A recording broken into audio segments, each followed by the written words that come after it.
La primera carta de Pedro.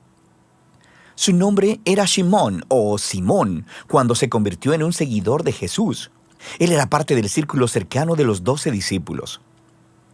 Cuando él confesó que Jesús era el Mesías, Jesús cambió su nombre a Kefas, que significa roca en arameo, que después fue traducido al griego como Petros o Pedro. Jesús prometió que él se convertiría en un líder entre los apóstoles para guiar a la comunidad mesiánica en Jerusalén durante sus primeros años, y eso fue lo que sucedió. Recuerda los primeros capítulos del libro de Hechos. Eventualmente, sin embargo, Pedro fue llamado a llevar las buenas nuevas de Jesús más allá de las fronteras de Israel. Esta carta fue escrita cuando ya llevaba décadas en esa misión en el mundo romano más amplio. Descubrimos esto en la conclusión de su carta, que Pedro está en Roma, la que él llama Babilonia, y aprendemos que aunque Pedro dirigió el contenido de la carta, esta fue compuesta por un hombre llamado Silvano, que era un colaborador de Pedro. Esta era una carta circular enviada a varias comunidades de iglesias en la provincia romana de Asia Menor, que es la Turquía actual. Y Pedro supo que estos cristianos, en su mayoría no judíos, estaban siendo perseguidos. Ellos estaban enfrentando hostilidad y acoso de sus vecinos romanos y griegos, así que Pedro escribió para animarlos en medio de su sufrimiento. Y esto ayuda a explicar el diseño y los temas principales de la carta. Inicia con un saludo y continúa con una poética canción de alabanza a Dios que introduce los temas claves que se exploran en el cuerpo de la carta, donde primero afirma la nueva identidad de familia de estos cristianos perseguidos, lo que les ayudará a ver sus sufrimientos como una forma de testificar de Jesús. Y esto les enfoca su esperanza del futuro en el regreso de Jesús. Profundicemos y verás cómo todas estas piezas trabajan juntas.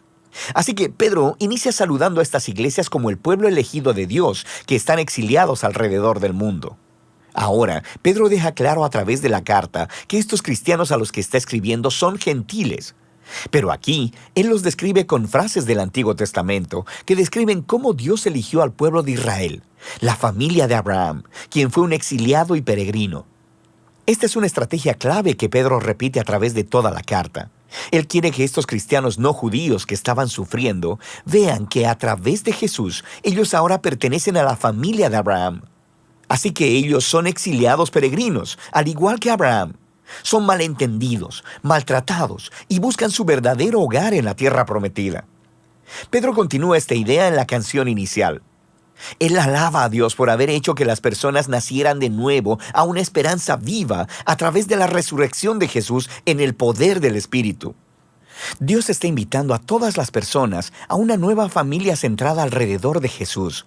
Una familia a la que le ha sido dada una nueva identidad como hijos amados de Dios y que tiene una nueva esperanza, la de un mundo renacido por el amor de Dios cuando Jesús regrese como Rey. Y para las personas que tienen esta esperanza, el sufrimiento y la persecución son en realidad un extraño regalo, porque deshacen las falsas esperanzas y distracciones como un fuego purificador, y nos recuerdan nuestro verdadero hogar y nuestra verdadera esperanza.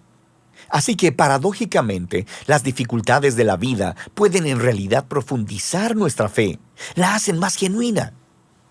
A partir de ahí, Pedro pasa al cuerpo de la carta, pero va a explorar todas esas ideas a mayor profundidad. Así que él primero desarrolla el tema de la nueva identidad de familia del pueblo de Dios. Él toma aún más imágenes memorables del Antiguo Testamento sobre la familia de Israel, y luego las aplica a estos cristianos gentiles. Entonces, como los israelitas que dejaron Egipto, ellos también deben ceñir sus lomos y dejar atrás su antigua manera de vivir mientras van camino a un nuevo futuro. De manera que ahora ellos son el pueblo santo de Dios, que están en camino a través del desierto. Son el pueblo del nuevo Éxodo, quienes han sido redimidos por la sangre de Jesús, quien es el Cordero definitivo de la Pascua. Son el pueblo del nuevo pacto, que tienen la palabra de Dios en lo profundo de ellos, restaurando sus corazones y renovando sus mentes. Son el nuevo templo, construido sobre el fundamento de Jesús mismo, y son el nuevo reino de sacerdotes, quienes sirven a Dios como sus representantes a las naciones. Ahora, al aplicar todas estas increíbles imágenes a estos cristianos gentiles perseguidos, Pedro está colocando su sufrimiento en una narrativa completamente nueva. Y esto nos lleva a la siguiente sección. Su persecución en realidad puede ayudar a traer claridad a su misión en el mundo, la de llevar testimonio de la misericordia de Dios entre las naciones. Así que Pedro primero les anima a someterse al gobierno romano, incluso si es opresivo. Sí, él reconoce que su persecución, su sufrimiento, es injusto, pero la resistencia violenta no resuelve nada, sin mencionar que traiciona las enseñanzas de Jesús, quien amó a sus enemigos en lugar de matarlos.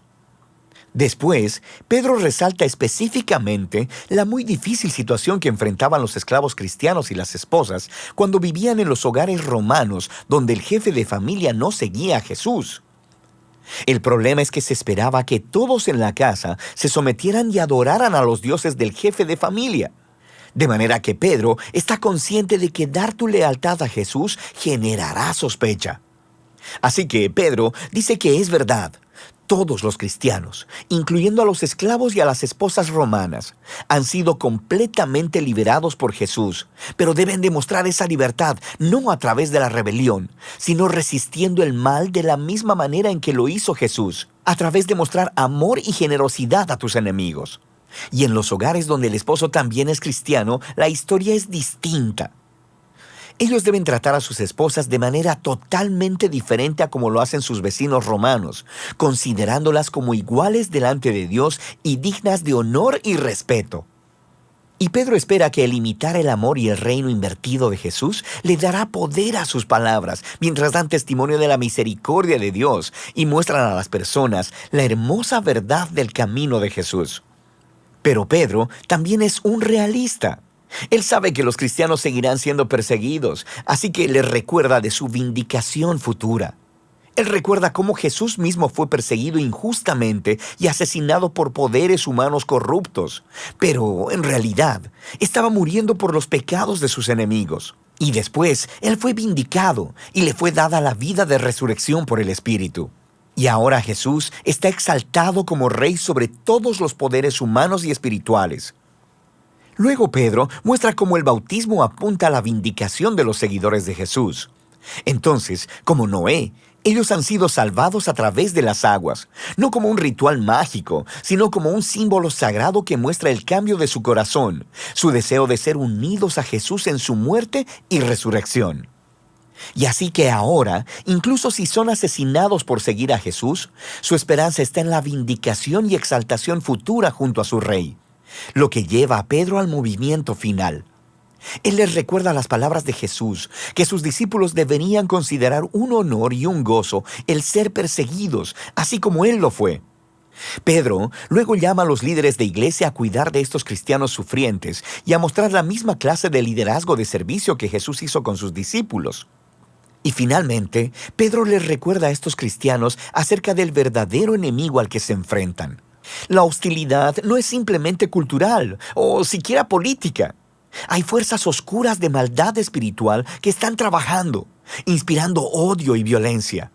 Y ellos deben resistir esta maldad, permaneciendo fieles a Jesús y a sus enseñanzas, y anticipando su regreso y victoria final sobre esa maldad. Pedro concluye con una oración por fortaleza divina y envía un saludo de la iglesia en Roma, a la cual él llama Babilonia. Eso es genial.